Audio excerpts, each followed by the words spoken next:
ಓಂ ಶಾರೀರಶ್ಚೋಭಯೇಪಿ ಭೇದೇನೇನ ಮಧೀಯತೆ ಓಂ ಶೀರ್ಯತೆ ನಿತ್ಯಮೇವ ಅಸ್ಮಾದ್ ವಿಷ್ಣೋಸ್ತು ಜಗದೀದೃಶಂ ರಮತೆ ಚ ಪರೋಹ್ಯಸ್ಮಿನ್ ಶರೀರಂ ತಸ್ಯ ತಜ್ಜಗತ್. 1ನೇ ಅಧ್ಯಾಯದ 2ನೇ ಪಾದದ 20ನೇ ಸೂತ್ರ ನಾವಿವತ್ತು ನೋಡ್ತಾ ಇರುವಂಥದ್ದು. ಅದರ ತತ್ವಪ್ರಕಾಶಕ ಭಾಗ ಒಂದಿಷ್ಟು ನಾವೀಗಾಗಲೇ ನೋಡಿದ್ದೇವೆ. ಅಂತರ್ಯಾಮಿಯಾದವನು ಯಾರು ಅನ್ನುವಂಥ ಒಂದು ಜಿಜ್ಞಾಸೆ ನಡೆದಿದೆ. ಅದರಲ್ಲಿ ಇದು 3ನೇ ಸೂತ್ರ.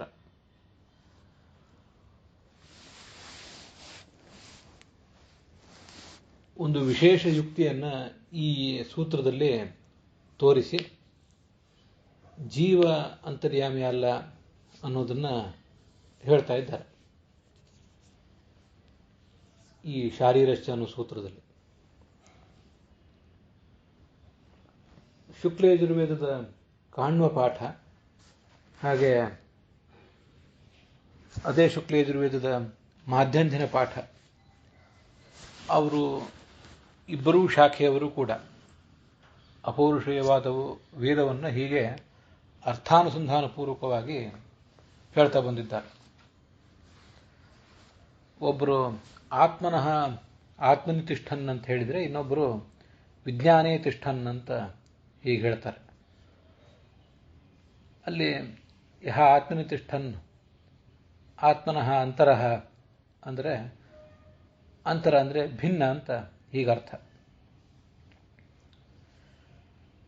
ಈ ಎಲ್ಲ ವಿಷಯಗಳನ್ನು ನಾವು ನೋಡ್ತಿದ್ದೀವಿ. ಆತ್ಮನಃ ಸಕಾಶಾದ್ ಅಂತರಃ ಅಂತ ವ್ಯಾಖ್ಯಾನದಲ್ಲಿರುವಂಥ ಒಂದೆರಡು ಅಂಶಗಳನ್ನು ಕೂಡ ನಾವಿವತ್ತು ಗಮನಿಸಬೇಕಾಗಿದೆ. ಭಾವದೀಪ ಟಿಪ್ಪಣಿಯನ್ನು ಮುಖ್ಯವಾಗಿ ಈಗ ನೋಡೋಣ. ರಾಘವೇಂದ್ರ ಸ್ವಾಮಿಗಳ ಭಾವದೀಪ.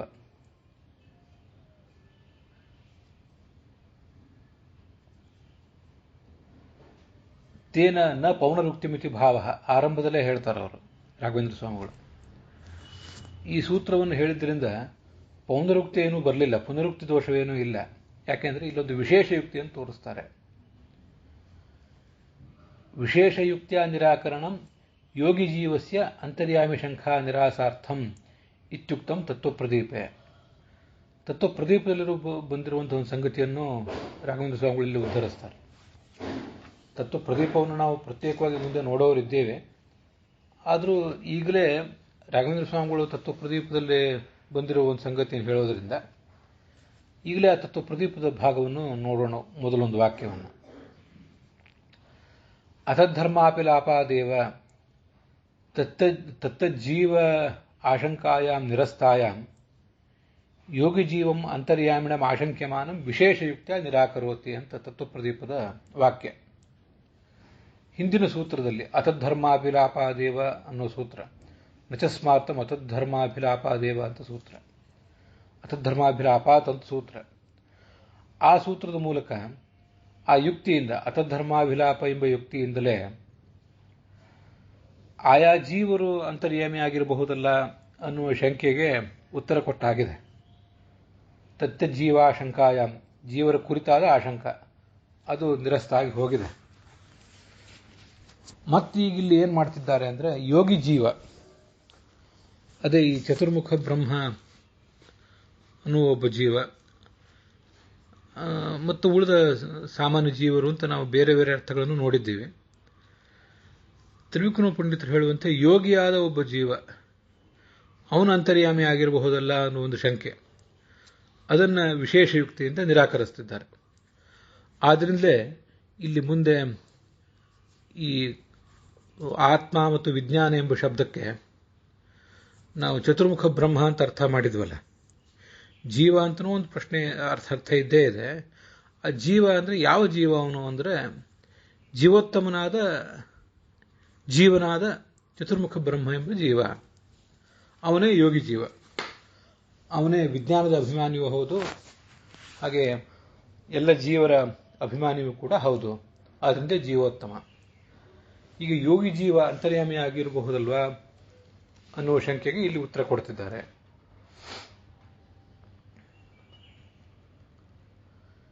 ಉಭಯೇಪಿ ಹಿ ಶಾಖಿನಃ ಮಾಧ್ಯಂದಿನಃ ಕಾಣ್ವಾಶ್ಚ ಅವಿಶೇಷಿತಂ ಜೀವಂ ಅಂತರ್ಯಾಮಿಣಃ ಭೇದೇನ ಅಧೀಯತೆ.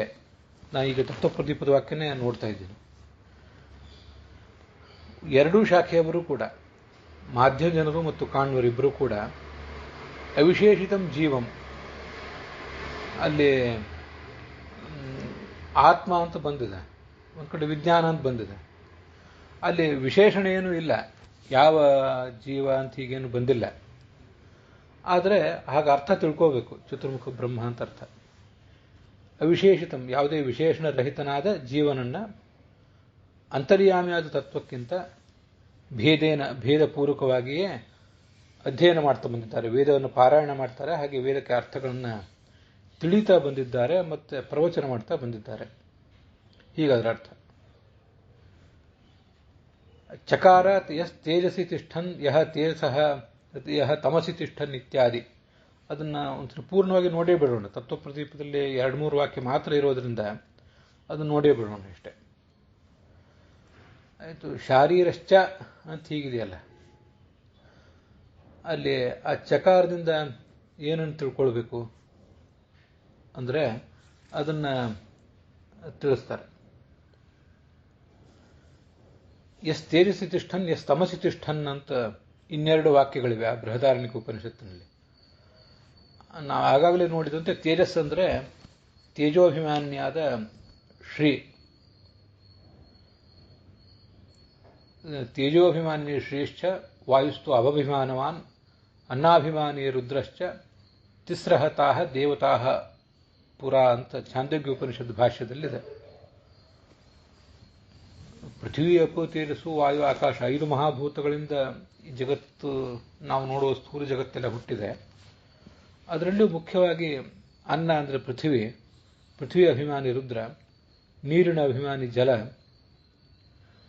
ನೀರಿನ ಅಭಿಮಾನಿ ವಾಯು, ಹಾಗೆ ತೇಜೋಭಿಮಾನಿ ಲಕ್ಷ್ಮೀದೇವಿ. ಆದ್ದರಿಂದ ಯಹ ತೇಜಸ್ಸಿ ತಿಷ್ಠನ್, ತೇಜಸ್ಸಿನಲ್ಲಿದ್ದಾನೆ, ತೇಜಸ್ಸಿಗಿಂತ ಭಿನ್ನವಾಗಿದ್ದಾನೆ ಅಂದರೆ ಶ್ರೀದೇವಿಗೆ, ಸತ್ವಗುಣಾಭಿಮಾನಿನಿಯಾದ ಶ್ರೀದೇವಿಗಿಂತ ಭಿನ್ನನಾಗಿದ್ದಾನೆ, ಅವಳು ಅವನಿಗೆ ಶರೀರ ಅಂತ ಅರ್ಥ. ಮತ್ತೆ ಯಹ ತಮಸಿ ತಿಷ್ಠನ್ ಅಂತಿದೆ, ತಮೋಗುಣದ ಅಭಿಮಾನಿನಿಯಾದ ದುರ್ಗಾದೇವಿ, ಅವಳಲ್ಲೂ ಇದ್ದಾನೆ, ಅವಳಿಗಿಂತಲೂ ಭಿನ್ನನಾಗಿದ್ದಾನೆ ಅಂತ ಇತ್ಯಾದಿ. ಶ್ರೀ ದುರ್ಗಾ ರೂಪಾಯ ಚಿತ್ಪ್ರಕೃತೇಶ್ಚ, ಶ್ರೀರೂಪ ಮತ್ತು ಭೂರೂಪ ಎಂಬ 2 ರೂಪಗಳುಳ್ಳಂತಹ ಚಿತ್ಪ್ರಕೃತಿಗಿಂತಲೂ ಅವನು ಭಿನ್ನನಾಗಿದ್ದಾನೆ ಅಂತ ಹೀಗದರ ಅರ್ಥ. ಪ್ರಕೃತೇಶ್ಚ ಭೇದೇನ ಅಧೀತತ್ವಾತ್, ಆ ಪ್ರಕೃತಿಗೂ ಕೂಡ 2 ರೂಪವುಳ್ಳ ಪ್ರಕೃತಿಯೂ ಕೂಡ ಭೇದಪೂರ್ವಕವಾಗಿಯೇ ಅಧ್ಯಯನ ಮಾಡಲ್ಪಟ್ಟಿದೆ ಚಿತ್ಪ್ರಕೃತಿ. ಅಲ್ಲಿ ರಜೋರೂಪಿಣಿಯಾದ ಇನ್ನೊಂದು ರೂಪ ಅಂತ ನಾವೇ ತಿಳ್ಕೋಬೇಕು. ಅದನ್ನು ಇಲ್ಲಿ ಉಪನಿಷತ್ತಿನಲ್ಲಿ ಬಂದಿಲ್ಲ, ಅದರಿಂದ ಅವ್ರು ಹೇಳಲಿಲ್ಲ ಅಷ್ಟೇ. ರಜೋ ಗುಣದ ಅಭಿಮಾನಿನಿಯಾದ ಭೂದೇವಿ ಏನಿದ್ದಾಳೆ, ಭೂದೇವಿ ಅಂತ ಶ್ರೀ ಲಕ್ಷ್ಮೀದೇವಿ ರೂಪ ಏನಿದೆ, ಅದು ಅವಳಿಗೆ ಶರೀರವೇ, ಆ ಶರೀರ ಇದೆ, ಮತ್ತೆ ಅದಕ್ಕಿಂತ ಅವನು ಭಿನ್ನನಾಗಿದ್ದಾನೆ. ಅದನ್ನು ನಾವು ತಿಳ್ಕೋಬೇಕು. ಯಾಕೆಂದರೆ ಅದು ಶರೀರ ಅಂತ ಪ್ರತ್ಯೇಕವಾಗಿ ನಾವು ಹೇಳಬೇಕಾಗಿಲ್ಲ. ಅಂಥದ್ದೇನಾದರೂ ಪ್ರಮಾಣ ಬೇಕು ಅಂತಿದ್ರೆ ಭಾಗವತದಲ್ಲಿ ಪ್ರಹ್ಲಾದ ನರಸಿಂಹನ ಸ್ತೋತ್ರ ಮಾಡುವಂಥ ಒಂದು ಪ್ರಸಂಗ ಇದೆ. ತಸ್ಮೈ ಭವಾನ್ ಶಿರಸ್ತನವಂಚ ಬಿಭ್ರತ್ ವೇದದ್ರುಹಾವತಿ ಬಲವು ಮಧುಕೈಟ ಭಾಕ್ಯವು ಹತ್ವಾನೇತ್ ಶ್ರುತಿಗಣಾಂಶ ರಜಸ್ತಮಶ್ಚ ಸತ್ವಂ ಚ ತವ ಪ್ರಿಯತಮಾಂ ತನು ಮಾಮನಂತೆ ಅಂತ ಒಂದು ಶ್ಲೋಕ ಇದೆ. ಆ ಶ್ಲೋಕವನ್ನು ತಿಳ್ಕೋಬಹುದು. ಹಯಗ್ರೀವ ರೂಪದ ವರ್ಣನ. ನೀನು ವೇದದ್ರೋಹಿಗಳಾದ ಮಧುಕೈಟಭರನ್ನ ನಾಶ ಮಾಡಿದೆ, ಮತ್ತೆ ಅವರು ಕದ್ವೊಯ್ದಂತಹ ವೇದಗಳನ್ನು ಆ ಚತುರ್ಮುಖ ಬ್ರಹ್ಮನಿಗೆ ತಂದುಕೊಟ್ಟು, ಶ್ರುತಿಗಣಾಂಶ ರಜಸ್ತಮಶ್ಚ ಸತ್ವಂಚ ಕೊನೆಯ ಪಾದದಲ್ಲಿ, ಅದಕ್ಕಿಂತ ಸ್ವಲ್ಪ ಹಿಂದಿನ 3ನೇ ಪಾದದಲ್ಲಿ ಕೂಡ ಒಂದು ಶಬ್ದ ಬಂದಿದೆ. ಹತ್ವಾನಯತ್ ಶ್ರುತಿಗಣಾಂಶ ರಜಸ್ತಮಶ್ಚ ಸತ್ವಂಚ ತವ ಪ್ರಿಯತಮಾಂ ತನು ಮಾಮನಂತೆ. ಈ ಜಗತ್ತಿನಲ್ಲಿ ಅತ್ಯಂತ ಪ್ರಿಯವಾದ ಶರೀರ ನಿನಗೆ ಅಂದರೆ ಈ 3 ಶರೀರಗಳು. ಯಾಕಂದರೆ ಚೇತನ ಪ್ರಕೃತಿಯೇ ಅತ್ಯಂತ ಪ್ರಿಯಳಾದವಳು. ಅವಳಿಂದ ಅಭಿಮನ್ಯಮಾನವಾದ ಈ 3 ಗುಣಗಳು, ಆ 3 ಗುಣಗಳಿಗೆ ಅಭಿಮಾನಿಗಳಾದಂತಹ 3 ರೂಪಗಳು, ಅವು ನಿನಗೆ ಶರೀರ ಅಂತ ಅಲ್ಲಿ ಒಂದು ಕಡೆ ಬಂದಿದೆ. ಹಾಗೆ ಇಲ್ಲಿ ಬಂದಿಲ್ಲ ಆದ್ರಿಂದ ಹೇಳಲಿಲ್ಲ ಅಷ್ಟೇ, ನಾವು ಅದನ್ನು ತಿಳ್ಕೊಳ್ಬೇಕು. ಹೀಗೆ ಭೇದೇನ ಅಧೀತತ್ವಾತ್ ನ ಚಿತ್ ಪ್ರಕೃತಿ ಅಂತರ್ಯಾಮಿಣಿ ಇತ್ಯಭಿಪ್ರಾಯ. ಚಿತ್ ಪ್ರಕೃತಿಯೂ ಕೂಡ ಅಂತರ್ಯಾಮಿ ಅಲ್ಲವೇ ಅಲ್ಲ ಅಂತ ಅದನ್ನು ತಿಳ್ಕೊಳ್ಬೇಕು. ರಾಘವೇಂದ್ರ ಸ್ವಾಮಿಗಳು ತತ್ವಪ್ರದೀಪದಲ್ಲಿ ಬಂದದನ್ನು ತಗೊಂಡಿದ್ದಾರೆ. ಮತ್ತು ಚಕಾರದಿಂದ ಆ ತೇಜಸ್ಸಿನಲ್ಲಿ ಬಂದದ್ದನ್ನು ಚಿತ್ ಪ್ರಕೃತಿಯೂ ಕೂಡ ಅಂತರ್ಯಾಮಿ ಅಲ್ಲ, ಅದನ್ನು ರಾಘವೇಂದ್ರ ಸ್ವಾಮಿಗಳು ಹೇಳಿದ್ದಾರೆ. ಅದನ್ನ ಈಗ ತತ್ವಪ್ರದೀಪ ನಾವು ಪೂರ್ಣವಾಗಿ ನೋಡಿ ಮುಗಿಸಿದ್ದೀವಿ. ಇಲ್ಲಿ ಮುಂದೆ ಅಂತರಹ ಅಂತಿದೆಯಲ್ಲ, ಅಂತರ ಎಂಬ ಶಬ್ದಕ್ಕೆ ಭಿನ್ನ ಅಂತ ಅರ್ಥ ನಾವು ಮಾಡಿದ್ದೇವೆ. ಅದನ್ನು ಹೇಗೆ ಅಂತ ಮುಂದೆ ಒಂದು ಕಡೆ ನೋಡ್ತಾರೆ, ರಾಘವೇಂದ್ರ ಸ್ವಾಮಿ ತೋರಿಸ್ತಾರೆ. ಆತ್ಮನಃ ಸಕಾಶಾದ ಅಂತರಹ ಅಂತಿದೆಯಲ್ಲ, ವಸ್ತುತಃ ಸಕಾಶಾತ್ ಎಂಬ ಶಬ್ದ ಏನು ಬೇಕಾಗಿಲ್ಲ. ಅದ್ಭ್ಯ ಅಂತರಹ ಇತ್ಯಾದಿ ಪ್ರಕರಣ ಬಲಾತ್ ಪಂಚಮ್ಯಂತತ್ವೇಪಿ ಸ್ಪಷ್ಟತ್ವಾತ್ ಸಕಾಶಾತ್ ಇತ್ಯುಕ್ತಂ. ಪೃಥಿವ್ಯಾಹ ಅಂತರಹ ಅಂತ ಹೀಗೆಂದಿಯಲ್ಲ, ಹಾಗೆ ತೇಜಸಃ ಅಂತರಹ, ಹೀಗೆಲ್ಲ ಬೇರೆ ಬೇರೆ ಕಡೆ ಬಂದಿದೆ. ಇಲ್ಲಿ ಅಂತರ ಎಂಬ ಶಬ್ದ ಬಂದ ಮೇಲೆ ಅದಕ್ಕೆ ಭಿನ್ನ ಅಂತ ಅರ್ಥ, ಅಂತರಹ ವಿವಿಕ್ತ ಅಂತ ಅರ್ಥ. ಜಯತೀರ್ಥರನ್ನು ಹೇಳಿದ್ದಾರೆ. ಅದನ್ನು ಹೇಳುವಾಗ ಸಕಾಶಾತ್ ಶಬ್ದ ಯಾಕೆ ಹೇಳಿದ್ದಾರೆ, ಅದರ ದೆಸೆಯಿಂದ ಅನ್ನೋ ಅರ್ಥದಲ್ಲಿ ಯಾಕೆ ಹೇಳಿದ್ದಾರೆ ಅಂದರೆ ಸ್ಪಷ್ಟತೆಗೋಸ್ಕರ ಹೇಳಿದ್ದಾರೆ. ವಸ್ತುತಃ ಇದೆಲ್ಲ ಪಂಚಮಿ ವಿಭಕ್ತಿಯೇ, ಅಲ್ಲಿರುವ ಎಲ್ಲ ಶಬ್ದಗಳು ಪಂಚಮಿ ವಿಭಕ್ತಿಯೇ. ತೇಜಸಿ ತಿಷ್ಠನ್ ತೇಜಸಃ ಅಂತರಹ ಎಲ್ಲ ಕಡೆನೂ ಪಂಚಮಿ ವಿಭಕ್ತಿಯೇ. ಅಲ್ಲಿ ಕೆಲವು ಕಡೆ ಪಂಚಮಿ ವಿಭಕ್ತಿಯು ಷಷ್ಠಿ ವಿಭಕ್ತಿಯು ಒಂದೇ ಥರ ಇರ್ತದೆ. ಅಲ್ಲಿ ಸ್ವಲ್ಪ ಯಾರಿಗಾರು ಗೊಂದಲ ಆಗ್ಬೋದು, ಇದು ಷಷ್ಠಿಯೋ ಪಂಚಮಿಯೋ ಅಂತ. ಆದರೆ ಇನ್ನು ಅನೇಕ ಕಡೆ ಅದ್ಭ್ಯ ಅಂತರಹ ಅಂತಿದೆ, ಅದೆಲ್ಲ ಪಂಚಮಿ ವಿಭಕ್ತಿಯೇ ಆಗಬೇಕು. ಜಲಾಭಿಮಾನಿ ದೇವತೆಗಳಿಗಿಂತ ಭಿನ್ನ ಅಂತ ಹೀಗೆ ಬಂದಿದೆ. ಆದ್ದರಿಂದ ಅದು ಈ ಪ್ರಕರಣವನ್ನು ಗಮನಿಸಿದರೆ ಅದೆಲ್ಲವೂ ಪಂಚಮಿ ವಿಭಕ್ತಿ ಅಂತಲೇ ಗೊತ್ತಾಗ್ತದೆ. ಈಗ ಕೆಲವು ಕಡೆ ಆ ಶಬ್ದ ಷಷ್ಠಿ ವಿಭಕ್ತಿಯಾಗೂ ಸಂಬಂಧಪಡಬಹುದು. ತೇಜಸಃ ಅಂತರಹ, ತಮಸಃ ಅಂತರಹ ಅಂತ ಹೀಗೆಲ್ಲ ಬಂದಾಗ ಷಷ್ಠಿಯೂ ಆಗಬಹುದು, ಪಂಚಮಿಯೂ ಆಗಬಹುದು. ಆದರೆ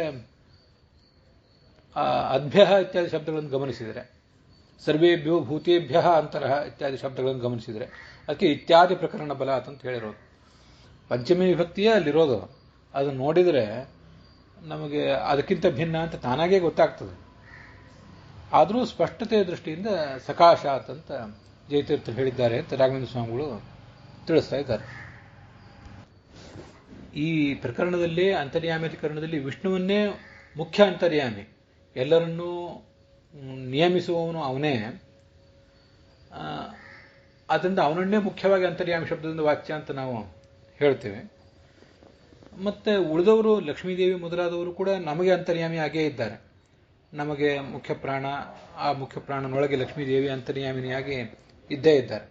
ಅವರೆಲ್ಲರೂ ಕೂಡ ನಿಯಮಿಸ್ತಾರೆ, ಅವರೊಳಗೆ ಭಗವಂತ ಇದ್ದಾನೆ. ಆದ್ರಿಂದಲೇ ನಾವೀಗ ಭಾರತೀಯರಮಣ ಮುಖ್ಯ ಪ್ರಾಣ ಅಂತರ್ಗತ ಲಕ್ಷ್ಮೀನಾರಾಯಣ ಅಂತೇವೆ. ನೀವೊಂದು ವೇಳೆ ಯಾರಾದರೂ ಭಾರತೀಯರಮಣ ಮುಖ್ಯ ಪ್ರಾಣ ಅಂತರ್ಗತ ಲಕ್ಷ್ಮೀ ಅಂತರ್ಗತ ಅಂತ ಇನ್ನೊಂದು ಎಕ್ಸ್ಟ್ರಾ ಅಂದರೆ ಅದು ಬೇಕಾಗಿಲ್ಲದೆ ಇರಬಹುದು, ಆದರೆ ಶಾಸ್ತ್ರ ವಿರುದ್ಧ ಏನಲ್ಲ. ಅನೇಕ ಕಡೆ ಹಾಗೆ ಬಂದಿದೆ. ಗೋಲಕ ದ್ವಿತೀಯಂ ವಾಪಿ ತಥೇಂ ವಾಪಿ ಚಿಂತೆಯೇತ ತಂತ್ರಸಾರ ಮೊದಲಾದ ಕಡೆ ಅದು ಬಂದಿದೆ. ಬೃಹದಾರಣ್ಯಕ ಉಪನಿಷತ್ತಿನಲ್ಲೂ ಕೂಡ ಬಂದಿದೆ. ಚತುರ್ಥ ಪಾದ ಗಾಯತ್ರ್ಯಾ ಪ್ರಣವ ಪ್ರತಿಪಾದಿತ. ಗಾಯತ್ರಿಗೆ 3 ಪಾದ ಅಂತ ಪ್ರಸಿದ್ಧ. 4ನೇ ಪಾದ ಅಂದರೆ ಯಾವುದು ಅಂದರೆ ಗಾಯತ್ರಿ. ತದ್ವಾಚ್ಯೋ ಭಗವಾನ್ ಸೂರ್ಯಮಂಡಲ ಸ್ಥಾತು ಯಾ ರಮ. ಸೂರ್ಯಮಂಡಲದಲ್ಲಿರುವವಳು ರಮ ಇದ್ದಾಳೆ, ಅವಳ ಅಂತರ್ಯಾಮಿಯಾದ ಭಗವಂತ ಪರೋರಜ ಎಂಬ ಶಬ್ದದಿಂದ ವಾಚ್ಯನಾದ ಭಗವಂತ ಆ 4ನೇ ಪಾದದಿಂದ ವಾಚ್ಯ ಅಂತ ಹೀಗೆ ಅಲ್ಲಿ ಬಂದಿದೆ. ಲಕ್ಷ್ಮೀಂತರ್ಗತ ಅಂತ ಯಾರು ಉಪಾಸನೆ ಮಾಡಿದರೆ ಖಂಡಿತವಾಗಿ ತಪ್ಪೇನಿಲ್ಲ ಅಂತ ಇನ್ನೊಂದೊಂದು ಆಲೋಚನೆ. ಈಗ ನಾವೇನು ಭಾವದೀಪ ನೋಡ್ತಾ ಇದ್ದೀವಲ್ಲ, ಈಗ ನಾವು ಸ್ಪಷ್ಟತ್ವಾತ್ ಪಂಚಮ್ಯಂತತ್ವೇಪಿ ಸ್ಪಷ್ಟತ್ವಾತ್ ಸಕಾಶಾದಿತ್ಯುಕ್ತಂ. ಸ್ಪಷ್ಟತೆಯ ದೃಷ್ಟಿಯಿಂದ ಸಕಾಶಾತ್ ಅಂತ ಹೇಳಿದ್ದಾರೆ. ಅಂತರಶಬ್ದಸ್ಯ ಉದರಮಂತರಂ ಕುರುತೆ ಇತ್ಯಾದಾವಿವ ಭೇದಾರ್ಥತ್ವೇಪಿ ಧರ್ಮಿ ಅಭೇದಾದ್ವಾ ಅರ್ಷಾದ್ಯಚ್ ಪ್ರತ್ಯಾಂತತ್ವೇನ ವಾ ವಿವಿಕ್ತ ಇತ್ಯುಕ್ತಂ. ನಿನ್ನೆ ಈ ವಿಷಯದ ಬಗ್ಗೆ ಒಂದು ಜಿಜ್ಞಾಸೆ ಬಂದಿತ್ತು, ಅದನ್ನು ರಾಘವೇಂದ್ರ ಸ್ವಾಮಿ ಹೇಳಿದ್ದಾರೆ. ಇದನ್ನೇ ಕೆಲವರು ಕನ್ನಡದಲ್ಲಿ ಅನುವಾದ ಮಾಡಿದ್ದಾರೆ. ಈ ಅಂತರ ಎಂಬ ಶಬ್ದಕ್ಕೆ ಉದರಂ ಅಂತರಂ ಕುರುತೆ ಅಂತ ಹೀಗೆ ತೈತ್ತರೀಯ ಉಪನಿಷತ್ನಲ್ಲಿ ಒಂದು ಮಾತಿದೆ. ಅಲ್ಲಿ ಅಂತರ ಎಂಬ ಶಬ್ದಕ್ಕೆ ಭೇದ ಅಂತ ಅರ್ಥ. ಅಂತರ ಎಂಬ ಶಬ್ದಕ್ಕೆ ಭೇದ ಅಂತ ಅರ್ಥ ಇದೆ. ಇಲ್ಲಿ ಭೇದ ಉಳ್ಳವನು ಅಂತ ಅರ್ಥ ಆಗೋದು ಹೇಗೆ? ಆತ್ಮನಃ ಸಕಾಶಾದ ಅಂತರಹ ಅಂದರೆ ಭೇದ ಉಳ್ಳವನು ಅಂತ ಅರ್ಥ ಆಗ್ತದೆ. ಉಳ್ಳವನು ಅಂತ ಅರ್ಥ ಬರೋದು ಹೇಗೆ ಅಂತ ಪ್ರಶ್ನೆ ಬಂದರೆ, ಒಂದು ಅಲ್ಲಿ ಎರಡು ಸಮಾಧಾನಗಳು. ಒಂದು ಧರ್ಮವಾದಂಥ ಭೇದಕ್ಕೂ ಧರ್ಮಿಯಾದ ಆ ವ್ಯಕ್ತಿಗೂ ಅಭೇದವೇ ಇದೆ ನಮ್ಮ ಸಿದ್ಧಾಂತದಲ್ಲಿ. ಗುಣಗುಣಿಗಳಿಗೂ ಅಭೇದವೇ. ಆದ್ದರಿಂದ ಧರ್ಮಿ ಅಭೇದಾದ್ವಾ. ಇನ್ನೊಂದು ಭೇದ, ಅಂತರ ಎಂಬ ಶಬ್ದಕ್ಕೆ ಭೇದ ಉಳ್ಳದ್ದು ಅಂತ ಅರ್ಥ ಮಾಡ್ಲಿಕ್ಕೆ ಸಾಧ್ಯ ಇದೆ. ಅದು ಹೇಗೆ ಅಂದರೆ ಹರ್ಷ ಆದ್ಯಚ ಪ್ರತ್ಯಾಂತತ್ವೇನ ವ ವಿವಿಕ್ತಿ ಇತ್ಯುಕ್ತಂ. ವ್ಯಾಕರಣದಲ್ಲಿ ಅದೊಂದು ಸೌಲಭ್ಯ ಇದೆ. ಈಗ ಪಾಪಂ ಅಂತನ್ನೋದು ನಪುಂಸಕಲಿಂಗ ಶಬ್ದ. ಪಾಪಂ ಅಸ್ಯ ಅಸ್ತೀತಿ ಪಾಪಃ ಅಂತ ಒಂದು ಅಕಾರಾಂತವಾದ ಶಬ್ದವನ್ನು, ಪುಲ್ಲಿಂಗ ಶಬ್ದವನ್ನು ನಾವು ನಿರ್ಮಾಣ ಮಾಡ್ಕೋಬಹುದು. ಪಾಪ ಉಳ್ಳವನು ಅಂತ ಅರ್ಥ ಅದಕ್ಕೆ. ಹಾಗೆ ಕಾಮ ಅಂದರೆ ಡಿಸೈರ್ ಅಂತ ಅರ್ಥ. ಕಾಮಃ ಅಂತಂದರೆ ಕಾಮ ಉಳ್ಳವನು ಅಂತ ಅರ್ಥ. ಪಾಪಾಹ ಪುರುಷಾಹ ಅಂತ ಕೆಲವು ಕಡೆ ಪ್ರಯೋಗ ಇದೆ. ನಜಾತು ಕಾಮಃ ಕಾಮಾನಾಂ ಅಂತ ಮಹಾಭಾರತದಲ್ಲಿ ಪ್ರಯೋಗ ಇದೆ. ಕಾಮಾನಾಂ ಕಾಮ ಉಳ್ಳವ ವ್ಯಕ್ತಿಗಳ ಕಾಮಃ ಕಾಮವು ನ ಸುಲಭವಾಗಿ ಹೋಗೋದಿಲ್ಲ ಅಂತ ಅದು ಮುಂದಿದೆ. ಅದು ಬಿಡಿ, ಅಲ್ಲಿ ಒಂದು ಕಡೆ ಕಾಮಃ ಅಂತ ಏಕವಚನ ಏನು ಬಂದಿದೆ ಅದಕ್ಕೆ ಡಿಸೈರ್ ಅಂತ ಅರ್ಥ. ಕಾಮಾನಾಂ ಅಂತ ಷಷ್ಠಿ ವ್ಯಕ್ತಿ ಬಹುವಚನಕ್ಕೆ ಕಾಮವುಳ್ಳ ವ್ಯಕ್ತಿಗಳು ಅಂತ ಅರ್ಥ. ಅದು ಹೇಗೆ ಅಂದರೆ ಎಲ್ಲ ಈ ಅಚ್ಪ್ರತ್ಯಯವನ್ನು ಉಪಯೋಗ ಮಾಡಿಕೊಂಡೇ ಆಗಿರೋದು. ನಮಗೆ ಗೊತ್ತಿರುವಂತೆ ಈಗ ಮತು ಪ್ರತ್ಯಯ, ವತು ಪ್ರತ್ಯಯ ಇತ್ಯಾದಿಗಳನ್ನು ಪ್ರಯೋಗ ಮಾಡ್ತಿರ್ತೇವೆ. ಅದು ಪ್ರಯೋಗ ಮಾಡಿದರೆ ಒಂದೆರಡು ಅಕ್ಷರ ಹೆಚ್ಚಿಗೆ ಆಗ್ತದೆ. ಬುದ್ಧಿಮಾನ್, ಅರ್ಥವಾನ್, ಹೀಗೆಲ್ಲ. ಅದಿಲ್ಲದೇ ಅದೇ ಶಬ್ದವನ್ನು ಅಚ್ಪ್ರತ್ಯಯ ಮಾಡಿಬಿಟ್ರೆ ಅಚ್ಪ್ರತ್ಯಯ ಒಳಗೆ ಸೇರ್ಕೊಂಡು ಬಿಡ್ತದೆ. ಆವಾಗ ಆ ಶಬ್ದ ಅಂತರಂ ಅಸ್ಯ ಸ್ಥಿತಿ ಅಂತರಹ ಹೀಗೆ ನಿಷ್ಪನ್ನ ಆಗಿ ಹೋಗ್ತದೆ. ಇಲ್ಲದೆ ಹೋದರೆ ಪುಲ್ಲಿಂಗ ಬರ್ತಿರ್ಲಿಲ್ಲ.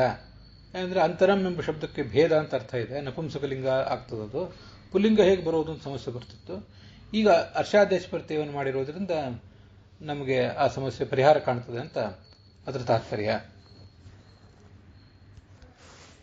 ಟೀಕಾದಲ್ಲಿ ವಿಜ್ಞಾನ ಶಬ್ದೇನ ಶಾರೀರ ಕುತ ಇತಿ ಚೇತ್, ವಿಜ್ಞಾನ ಶಬ್ದದಿಂದ ಶಾರೀರ ಅಂದರೆ ಶರೀರದಲ್ಲಿರುವ ಜೀವನ ಹೇಗೆ ತಗೊಳ್ಬೇಕು ಅಂತ ಪ್ರಶ್ನೆ ಬಂದರೆ, ಉದಾಹರಣ ಶ್ರುತಿ ಸಮಾಖ್ಯಾನಾದೇವ, ಅಲ್ಲಿ ಹೇಳಲ್ಪಟ್ಟ ಶ್ರುತಿಯ ಸಮಾಖ್ಯಾನ ಇದೆ. ಈಗ ವಿಜ್ಞಾನ ಎಂಬ ಶಬ್ದ ಒಬ್ಬರು ಹೇಳ್ತಾರೆ, ಇನ್ನೊಬ್ಬರು ಆತ್ಮ ಶಬ್ದ ಹೇಳ್ತಾರೆ. ಆತ್ಮ ಎಂಬ ಶಬ್ದಕ್ಕೆ ಜೀವ ಅಂತ ಅರ್ಥ ಇರೋದು ಸ್ಪಷ್ಟ ಇದೆ. ಅದು ಉದಾಹೃತ ಶ್ರುತಿ ಅಂದರೆ ಆತ್ಮ ಎಂಬ ಶ್ರುತಿ ಅಂತ ಅರ್ಥ. ಅದರ ಸಮಾಖ್ಯಾನ ಈ ವಿಜ್ಞಾನ ಎಂಬ ಶ್ರುತಿಗಿದೆ. ಸಮಾಖ್ಯಾನ ಅಂದರೆ ಸಮಾನ ವಿಷಯಕತ್ವ, ಸಮಾನ ವಿಷಯಕವಾದ ಇನ್ನೊಂದು ಪ್ರಮಾಣದ ಒಂದು ನೆರವು ಅಥವಾ ಅದರ ಒಂದು ಸಹಾಯ, ಈ ಥರ ಇರೋದು ಅಂತ ಅರ್ಥ. ಅಲ್ಲಿ ಭಾಷ್ಯದಲ್ಲಿ ಆಚಾರ್ಯರು ಅಷ್ಟು ಇಡೀ ವಾಕ್ಯಗಳನ್ನು ಉದ್ಧರಿಸಿದ್ದಾರೆ. ಅವೆರಡನ್ನೂ ಕೂಡ ಸಾಮಾನ್ಯವಾಗಿ ಅಷ್ಟು ದೀರ್ಘವಾಗಿ ಅವರು ಉದ್ಧರಿಸೋದಿಲ್ಲ. ಅವ್ರು ಯಾಕೆ ಹೇಳಿದ್ದಾರೆ ಅಷ್ಟು ದೀರ್ಘವಾಗಿ ಅಂದರೆ, ಸಮಗ್ರ ವಾಗ್ಯೋಕ್ತಿ ಯಾಕೆ ಇದೆ ಅಂದರೆ, ಶಾಖಯೋ ಐಕರೂಪ್ಯೇಣ ಸಮಾಖ್ಯಾತ್ವ ಸಿದ್ಧ. ನೋಡಿ, ಎರಡೂ ಶಾಖೆಗಳು, ಶುಕ್ಲ ಯಜುರ್ವೇದದ ಕಾಣ್ವ ಶಾಖೆ ಮತ್ತು ಮಾಧ್ಯಂದಿನ ಶಾಖೆ, ಅವೆರಡಕ್ಕೂ ಕೂಡ ಏಕರೂಪತೆ ಬರಬೇಕು. ಏಕರೂಪತಾ ಇದೆ, ಇರುವುದರಿಂದ ಅದು ಇದೆ ಅನ್ನೋದನ್ನು ತೋರಿಸಿ ಸಮಾಖ್ಯಾತ್ವ ಸಿದ್ಧ. ಇದಕ್ಕೆ ಅದು ಸಮಾಖ್ಯಾನ, ಅದಕ್ಕೆ ಇದು ಸಮಾಖ್ಯಾನ. ಸಮಾಖ್ಯಾನ ಅನ್ನೋದು ಲ್ಯುಟ್ ಪ್ರತ್ಯಾಂತವಾದ ಶಬ್ದ. ಸಮಾಖ್ಯಾ ಅಂದರೆ ಅದು ಸ್ತ್ರೀಲಿಂಗ ಶಬ್ದ ಇಷ್ಟೇ, ಸಮಾನ ವಿಷಯಕವಾದ ಪ್ರಮಾಣ ಅಂತ ಅರ್ಥ. ಹೀಗೆ ಸಮಾಖ್ಯಾತ್ವ ಸಿದ್ಧ. ಸಮಾಖ್ಯಾತ್ವ ಅದಾದ್ಮೇಲೆ ಸ್ವಲ್ಪ ಸ್ಪೇಸ್ ಇದ್ದರೆ ನಿಮ್ಮ ಪುಸ್ತಕದಲ್ಲಿ ರಾಘವೇಂದ್ರ ಸ್ವಾಮಿ ಟಿಪ್ಪಣಿಯಲ್ಲಿ ಸ್ಪೇಸ್ ತೆಗೆದು ಹಾಕಿ, ಸಮಾಖ್ಯಾತ್ವ ಸಿದ್ಧ ಅಂತ ಅದು ಒಟ್ಟಿಗೆ ಆಗಬೇಕು. ಅದರಿಂದ ಏನಾಗ್ತದೆ ಅಂದರೆ ಒಂದಕ್ಕೊಂದು ಸಮಾಖ್ಯ ಆದ್ದರಿಂದ ವಿಜ್ಞಾನ ಪದಂ ಆತ್ಮಪದಂ ಒತ್ತು ಜೀವಾರ್ಥಮಿತಿ ಪ್ರದರ್ಶನಾಯವ. ವಿಜ್ಞಾನ ಎಂಬ ಶಬ್ದಕ್ಕೆ ಜೀವ ಅಂತ ಅರ್ಥ ಹೇಗೆ ಬಂತು ನೀವು ಪ್ರಶ್ನೆ ಮಾಡಿದ್ರಲ್ಲ, ಅದು ಹೇಗೆ ಅಂದರೆ ಆತ್ಮ ಎಂಬ ಶಬ್ದಕ್ಕೆ ಜೀವ ಅಂತ ಅರ್ಥ ಇರೋದು ಪ್ರಸಿದ್ಧವೇ ಇದೆಯಲ್ಲ. ಆತ್ಮಪದಂ ಯಥಾ ಜೀವಾರ್ಥಕಂ ತಥಾ ವಿಜ್ಞಾನ ಪದಮಪಿ ಜೀವಾರ್ಥಕಂ ಇತಿ ಪ್ರದರ್ಶನಾಯ ಅಂತ ಹೀಗದರ ತಾತ್ಪರ್ಯ. ಪ್ರದರ್ಶನಾಯ ವಾ ಆದಮೇಲೆ ಫುಲ್ ಸ್ಟಾಪ್ ಬೇಡ, ಅದು ಅಷ್ಟು ಯೋಗ್ಯ ಅಲ್ಲ. ಒಂದು ಕಾಮ ಇದ್ರೆ ಒಳ್ಳೆಯದು. ಯಾಕೆಂದರೆ ಮುಂದೆ ಮತ್ತೆ ಇನ್ನೊಂದು ಕಡೆ ವಾ ಅಂತ ಇನ್ನೊಂದು ತಾತ್ಪರ್ಯ ಇದೆ. ಅದೇನೆಂದರೆ, ಆತ್ಮನಿತಿಷ್ಠನ್ ಇತ್ಯಾದಿನ, ಆತ್ಮನಿತಿಷ್ಠನನ್ನು ಈ ವೇದವಾಕ್ಯದಿಂದ ಸರ್ವೇಣಾಪಿ ಆಧಾರಾಧೇಯ ಭಾವ ಕರ್ಮಕರ್ತೃಭಾವ ಶರೀರ ಶರೀರಿ ಭಾವಾದಿನ ಭೇದಾಧ್ಯಯನಮಿತಿ ಸೂಚನಾಯವ. ಸರ್ವೇಣಾಪಿ ಅವನು ಈ ಶುಕ್ಲ ಯಜುರ್ವೇದದ ಕಾಣ್ವ ಶಾಖೆಯವನಿರಲಿ, ಮಾಧ್ಯಂತರ ಶಾಖೆಯವನಿರಲಿ, ಯಜುರ್ವೇದದ ಕೃಷ್ಣ ಯಜುರ್ವೇದದವರು ನಮ್ಮಂಥವ್ರು ಇರಲಿ, ಅಥವಾ ಋಗ್ವೇದದವರೇ ಇರಲಿ, ಅದು ಯಾರು ಬೇಕಾದರೂ ಇರಲಿ, ಅದು ಎಲ್ಲರೂ ಓದೋದಂತೂ ಈಗ ಅದನ್ನು ಓದೋದಂತೂ ಓದ್ತಿದ್ದಾರೆ. ಆಯಾ ವೇದಕ್ಕೆ ಸಂಬಂಧಪಟ್ಟವರಿಗೆ ಅದು ಸ್ವಶಾಖೆ. ಉಳಿದವರು ನಾನು ಸರ್ವೇಣಾಪಿ ಅನ್ನೋದನ್ನು ನಾನು ಈ ಥರ ಹಿಗ್ಸಿದ್ದೇನೆ ಅಷ್ಟೇ. ಅಲ್ಲಿ ರಾಘವೇಂದ್ರ ತಾತ್ಪರ್ಯ ಏನಿತ್ತೋ ಗೊತ್ತಿಲ್ಲ, ಅಂತೂ ಎಲ್ಲರೂ ಅದು ಓದೋರೆಲ್ಲರೂ ಅಂತ ಹೀಗರ್ಥ. ಅವ್ರು ಏನು ತಿಳ್ಕೊಂಡಿದ್ದಾರೆ ಅಂದರೆ ಭೇದವನ್ನೇ ಅಧ್ಯಯನ ಮಾಡ್ತಿದ್ದಾರೆ. ಹೇಗೆ? ಆಧಾರಾಧೇಯ ಭಾವ ಇರುವುದರಿಂದ ಪರಮಾತ್ಮ ಅಧೇಯ, ಒಳಗಿರುವಂಥ ಪೃಥ್ವಿ ಮೊದಲಾದ್ದು ಆಧಾರ. ಆಮೇಲೆ ಕರ್ಮಕರ್ತೃಭಾವ, ಎಂ ಪೃಥ್ವಿ ನವೇದ, ಯಾವ ಭಗವಂತನನ್ನು ಪೃಥ್ವಿ ತಿಳಿದಿಲ್ಲ ಅಂತ ಬಂದಾಗ ಪರಮಾತ್ಮ ಕರ್ತೃ, ಪೃಥ್ವಿ ಅನ್ನೋದು ಕರ್ಮ ಆಯಿತು. ಅಲ್ಲಲ್ಲ, ಪರಮಾತ್ಮ ಕರ್ಮ ಆಯಿತು, ಪೃಥ್ವಿ ಅನ್ನೋದು ಕರ್ತೃ ಆಯಿತು, ತಿಳಿದಿಲ್ಲ ಅಂಥೇಳಿ. ಇದು ಕರ್ಮಕರ್ತೃಭಾವ. ಆಮೇಲೆ ಮತ್ತೊಂದು ಕಡೆ ಅಲ್ಲಿ ಯಹ ಪೃಥ್ವಿ ಮಂತರೋಯಮೇ ಐತಿ ಅಂತಿದೆ, ಅಲ್ಲಿ ಪೃಥ್ವಿಯೇ ಕರ್ಮ ಆಗ್ತದೆ. ಅವನು ನಿಯಮಿಸುವವನು ಭಗವಂತ ಕರ್ತೃ ಆಗ್ತಾನೆ. ಇದೇ ಕರ್ಮಕರ್ತೃಭಾವ. ಅದನ್ನು ಎರಡೂ ಕಡೆ ಇಟ್ಕೋಬೇಕು. ಮತ್ತೆ ಶರೀರ ಶರೀರಿ ಭಾವ, ಎಸ್ಯ ಪೃಥ್ವಿ ಶರೀರಂ ಅಂತ ಹೇಳಿದ್ರಿಂದ ಪೃಥ್ವಿ ಅನ್ನೋದು ಶರೀರ ಆಯಿತು, ಇವನು ಶರೀರಿ ಆದ, ಶರೀರ ಉಳ್ಳವನು. ಹೀಗೆಲ್ಲ ಇಷ್ಟೆಲ್ಲ ಕಾರಣಗಳಿರೋದ್ರಿಂದ ಭೇದವನ್ನು ಅವರೆಲ್ಲರೂ ತಿಳ್ಕೊತಾನೆ ಇದ್ದಾರೆ. ಭೇದಾಧ್ಯಯನ, ಅಧ್ಯಯನ ಅಂದ್ರೇ ಅರ್ಥಪೂರ್ವಕವಾಗಿ ಹೇಳುವುದು, ಮತ್ತೆ ಇನ್ನೊಬ್ಬರಿಗೆ ಪಾಠ ಮಾಡುವುದು. ಸ್ವಾಧ್ಯಾಯ ಅಂದರೆ ಸಾಮಾನ್ಯವಾಗಿ ನಾವು ಅಧ್ಯಯನ ಮಾಡೋದು. ಹೀಗೆ ಅವ್ರು ಮಾಡ್ತಿದ್ದಾರೆ ಅಂದರೆ, ಅಧ್ಯಯನ ಮಾಡ್ತಿದ್ದಾರೆ ಅಂದರೆ ಅಧ್ಯಯನ ಮಾಡಿ ಮುಂದೆ ಅದನ್ನು ಜಗತ್ತಿಗೆ ಪಾಸ್ ಮಾಡ್ತಾರೆ ಅಂತ ನಾವು ತಿಳ್ಕೋಬೇಕಷ್ಟೆ. ಇದು ಸೂಚನಾಯವ. ಹೀಗೆ ಅದಕ್ಕೆ ಎರಡು ಉದ್ದೇಶಗಳಿವೆ. ಅಲ್ಲಿಗೆ ಇವತ್ತಿನ ಈ ಭಾಗ ಸಮಾಪ್ತ ಆಗಿದೆ.